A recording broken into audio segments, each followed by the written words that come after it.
हाय everyone, मैं Joyee Roy. Welcome to my channel Shiv Shakti tarot 777। रोज की तरह आज भी मेरे व्यूअर्स के पार्टनर के कलेक्टिव लेवल पे करंट फीलिंग्स का रीडिंग लेके आ गई हूँ।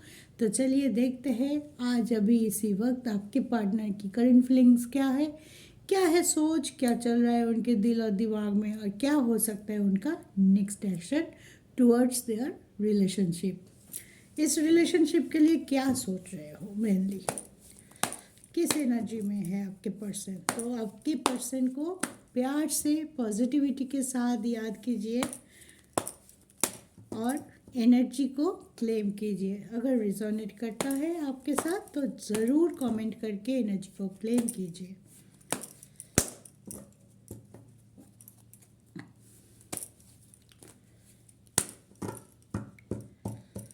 चलिए, on a very positive note आज का रीडिंग हम शुरू करते हैं ईश्वर का नाम लेके पॉजिटिविटी के साथ।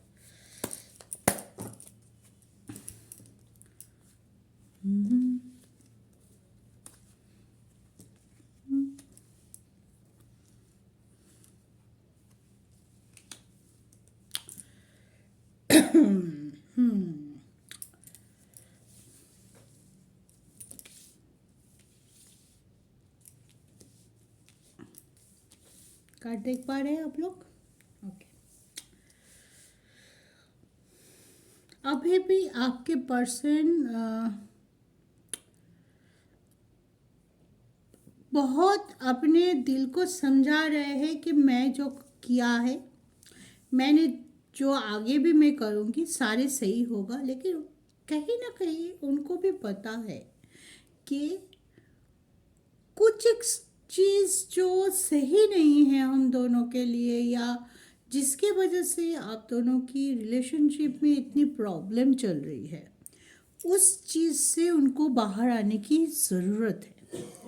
हाँ, बहुत ज़्यादा अप्स एंड डाउन्स हो रहे हैं उनकी लाइफ में, या तो उनकी एनर्जी में आपके पर्सन के, कि कभी वो बहुत पॉजिटिवली सोच रहे हैं, कभी बहुत सोच रहे हैं कि हाँ मैं अभी स्टेबल हूँ, अभी मैं कमिटमेंट दे सकता हूँ, अभी मैं रिलेशनशिप को आगे लेके जा सकता हूँ। ठीक है। और फिर दूसरे ही पल में उनको लग रहा है नहीं, मुझे थोड़ा टाइम लेना चाहिए, मैं अभी भी पुरानी बातों को भूल नहीं पा रही हूँ। हाँ, अगर आप दोनों के बीच में कोई ऐसा है कि एक दूसरे को माफ़ करेंगे, जाने देंगे, अगर कोई ऐसी हुआ है कि आपकी तरफ से या उनकी तरफ से भी कुछ ऐसी घटना घटी है पास्ट में कि आप जानते हैं दोनों के ही मन में वो घाव की तरह बसा हुआ है। ठीक है। तो अगर जो गिल्ट है, जो गिल्ट को कैरी कर रहा है, जो दुख को कैरी कर रहा है, घाव को कैरी कर रहा है, वो तो दुखी है ही। और आप दोनों में से जो गिल्ट को कैरी कर रहा है, आई मीन जिसके वजह से ये घाव हुआ है, अगर वो गिल्ट है तो उस गिल्ट को मान लेना, उसको एक्सेप्ट कर लेना। सॉल्यूशन बहुत हद तक यही सॉल्यूशन होता है। जस्ट एक्सेप्ट इट है, हाँ मुझसे हो गया है, आगे मुझसे ऐसी गलती नहीं होगी। ठीक है। तो इनको वो गिल्ट समझ में आ रहा है, ठीक है, आपके पर्सन को, लेकिन अभी भी एक कन्फ्यूजन है कि मैं ये गिल्ट को एक्सेप्ट करूं या ना करूं, मैं इस गिल्ट को एक्सेप्ट करूं, या खुद पे भरोसा नहीं हो रहा है कि अगर मैं एक्सेप्ट भी करूं, मैं 100% गारंटी ये नहीं दे सकता कि आगे चल के मैं फिर से दोबारा ऐसे ही कोई काम ना कर लूँ।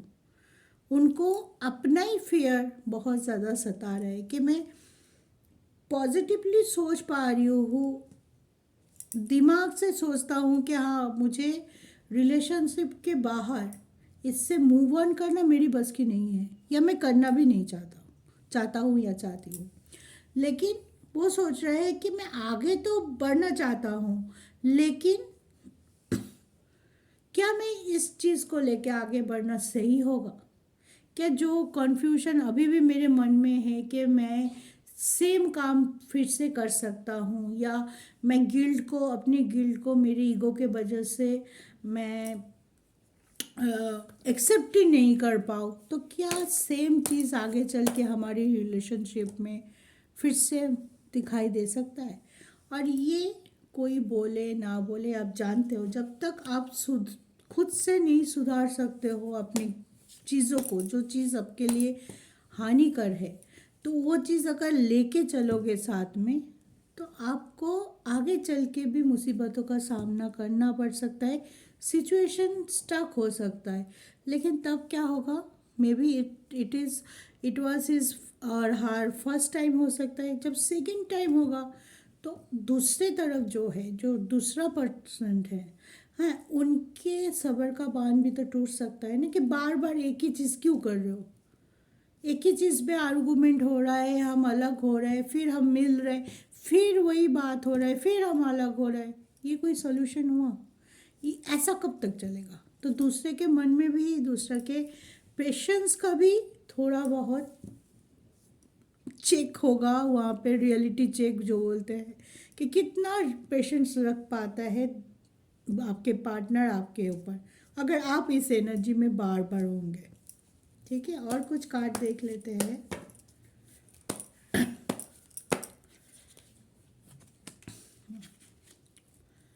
देखिए, वो भी दुखी है, ठीक है, ये नहीं है कि आपके साथ उसने खराब ये कर दिया और वो बहुत सुखी है, वेट कर रहा है किसी सिचुएशन से बाहर आने के लिए। उनके पास सब है, रिलेशनशिप के लिए जो जो चीज़ की ज़रूरत होती है, कि आपकी तरफ खिंचाव है, आपको पसंद भी बहुत करते हैं, आपको मिस भी बहुत कर रहे हैं, आपकी तरफ पैशन, वो पैशन वो फील करते हैं जब भी आपसे मिलता है, बहुत खुश होता है आपसे मिलने के बाद। उनको लगता है कि ना, मेरी ज़िंदगी में सब कुछ सही है। अगर बहुत दुख भी है, दूसरे सेक्टर में भी वो उलझा हुआ है, तब भी जब भी आपसे मिलता है उनको लगता है कि नहीं, मेरी ज़िंदगी भी ठीक है, अरे मैं तो सब कुछ सही से मैनेज कर लूँगा या कर लूँगी। लेकिन वही है, डर है, ट्रस्ट इशू है थोड़ा बहुत, जिसके वजह से ये इंसान आपको बहुत ज़्यादा मिस करते हैं, रियूनियन चाहते हैं, कंप्लीशन चाहता है, फिर भी कहीं ना कहीं स्टक है, कहीं ना कहीं वो, उसके मन में वही चीज़ बार बार आता है, और वही आप भी ये चीज़ एग्री करेंगे जब भी ये पर्सन आपके साथ होते हैं, अच्छे से बात करेंगे आप उनके बिहेवियर से, वो प्यार तो महसूस करेंगे, लेकिन कहीं ना कहीं बातों पे अचानक से गुस्सा हो जाएंगे, अचानक से आपकी बातों को उल्ट बोलेंगे, आप, तुम्हारे मतलब सही नहीं है, तुम्हारी इंटेंशन सही नहीं है, ये तुमने क्या कर दिया, ऐसा नहीं करना चाहिए था, ये सब नहीं चलेगा। ऐसे कोई नेगेटिव आर्गूमेंट में वो बहुत जल्दी पड़ जाते हैं। तब क्या होता है, जो मूड अच्छा बना था, एक दूसरे के साथ बात करते दोनों ही खुश थे, वो मूड अचानकली लगता है कि किसी ने शक कर लिया, बिल्कुल भी एकदम मूड खराब कर दिया आपका, उनका उनका भी, खुद का भी तो करेगा ही ना, तो आपका भी।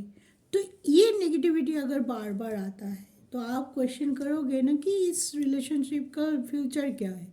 हम मिलते हैं, हम एक साथ टाइम गुजारना चाहते हैं, हम मिलते भी हैं, हम बात भी करते हैं, हम एक दूसरे को टाइम भी देते हैं, लेकिन उसके बाद क्या होता है, वही, फिर से वही बात, फिर से गुस्सा, फिर से मनमुटाव, फिर से आ, एक दूसरे को समझ नहीं पाए, या आप उनके ऊपर ब्लेम दे, वो आपके ऊपर ब्लेम दे।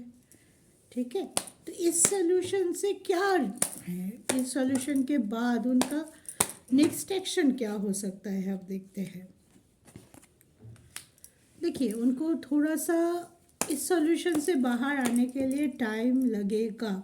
उनकी माइंड रुका हुआ है, उनकी माइंड में हमेशा कॉन्फ्लिक्ट चलते रहता है, कुछ चीज़ों को लेके उनकी माइंड कभी नेगेटिव बोलता है, कभी पॉजिटिव बोलता है, अपने आप पे, अपने अंदर एक कॉन्फ्लिक्ट है आपके पर्सन के अंदर।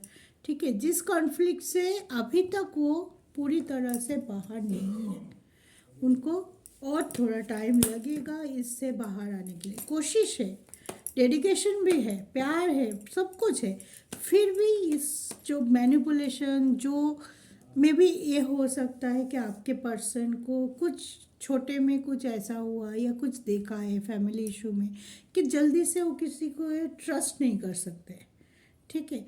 अगर वो आपके साथ खुश है, अगर आप दूसरे के साथ भी सेम तरीके से किसी और के साथ हंस के बात कर रहे हैं तो उनको जलन होती है, या फिर उनको वो पसंद ही नहीं है। जिस सिर्फ हंसो तो मेरे साथ हंसो, और नहीं तो किसी के साथ ना हंसो।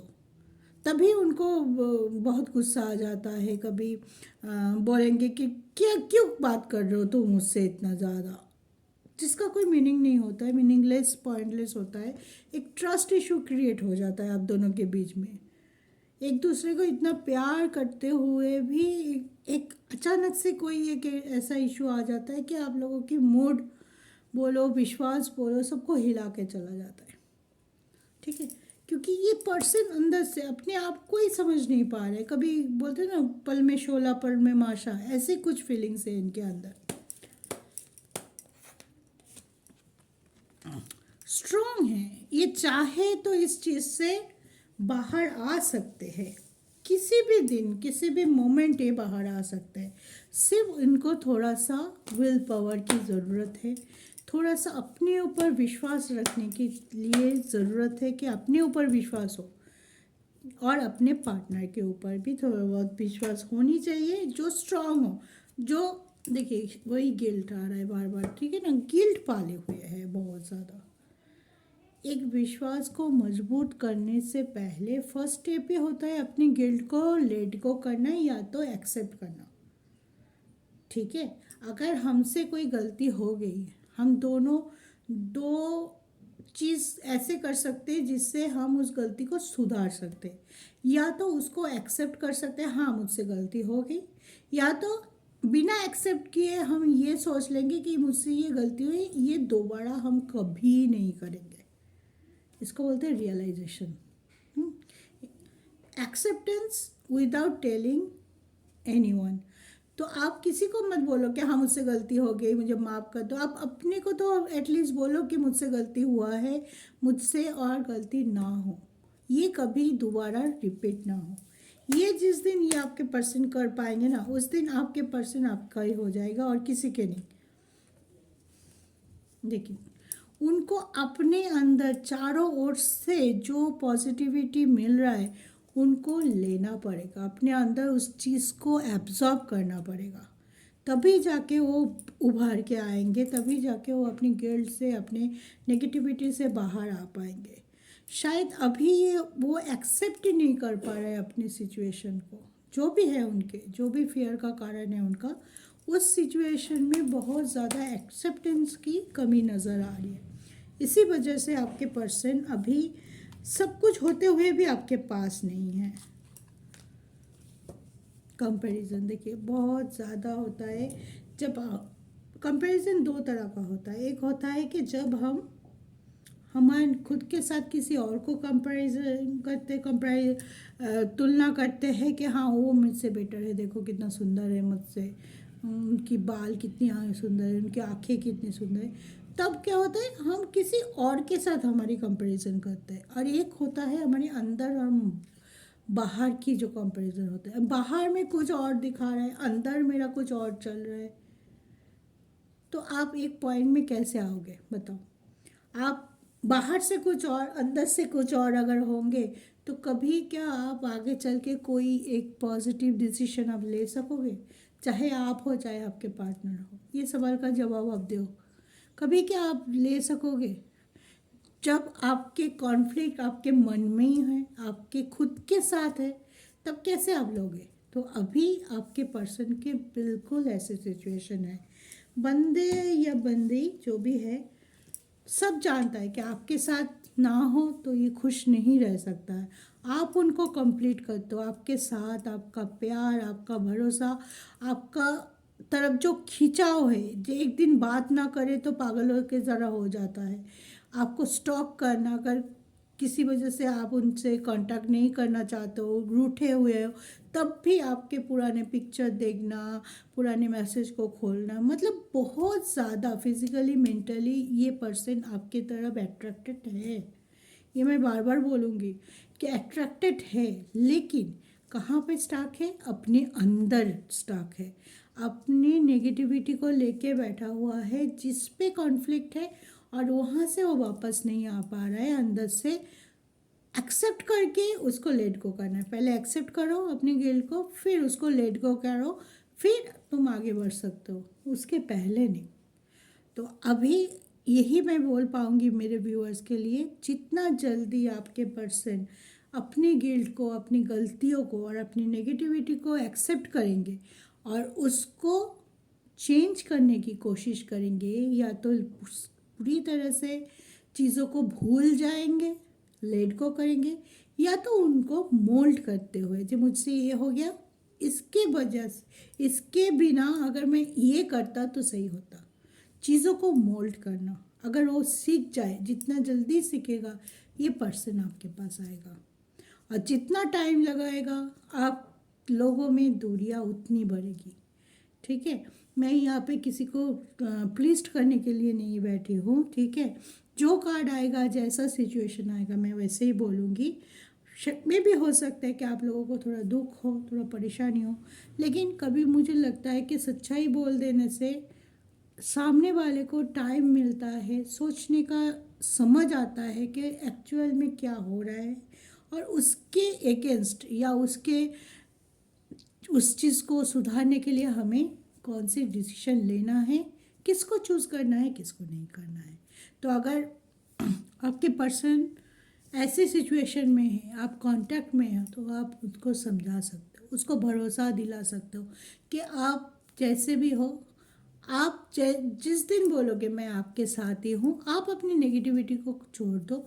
इतना एटलीस्ट बोलो कि जो हुआ है हमारे बीच, जो इश्यूज बन रहा है, ट्रस्ट इशू हो, गिल्ट हो, उसको आप दोहराओगे नहीं। या इतना विश्वास रख के चलो कि हम एक दूसरे को सारे कुछ मन की बात बताएंगे, और कहीं पे अगर कुछ सिचुएशन ऐसा हो कि आपको ख़राब लगे तो आप तुरंत बोलोगे कि तुम्हारी ये चीज़ मुझे अच्छी नहीं लगी है। अगर मुझे ख़राब लगे तो मैं तुरंत बोलूँगी कि तुम्हारी ये चीज़ मुझे अच्छा नहीं लगा। तो इससे क्या होता है ना, एक दूसरे को जब हम सालों साल एक साथ रहने की प्लानिंग कर रहे, फ्यूचर देखते हैं एक दूसरे के साथ, ठीक है, तो यही चीज़ आपको लॉन्ग लास्टिंग रिलेशनशिप में बांधे रखता है। यही भरोसा, यही ट्रस्ट और यही कम्युनिकेशन। एक रिलेशनशिप में सबसे बढ़िया बात होती है कम्युनिकेशन। जब तक कम्युनिकेशन नहीं करोगे, अंदर अंदर रखोगे, तब तक घुटते रहोगे, कहीं नहीं जाने वाला रिलेशन, वहीं पे स्टक रहेगा, वहीं पे आसपास। एक दिन सही होगा, दूसरे दिन फिर से स्टक, तीसरे दिन सही होगा, चौथा दिन फिर से स्टक। तो ऐसे करके आगे आना है कि नेगेटिविटी को पूरी तरह से बाहर करके आगे आना है। It's up to you totally. आप जैसे चाहोगे।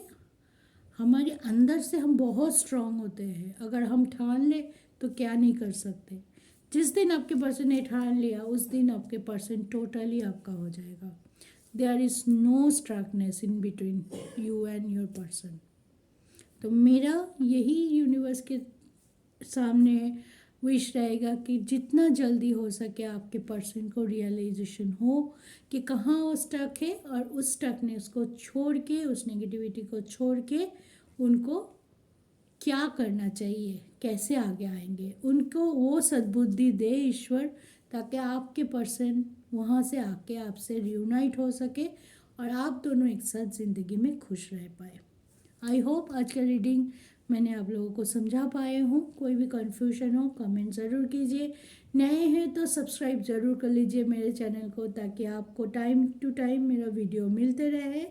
तो सुखी रहिए, खुश रहिए, टेक केयर, जय शिव शक्ति।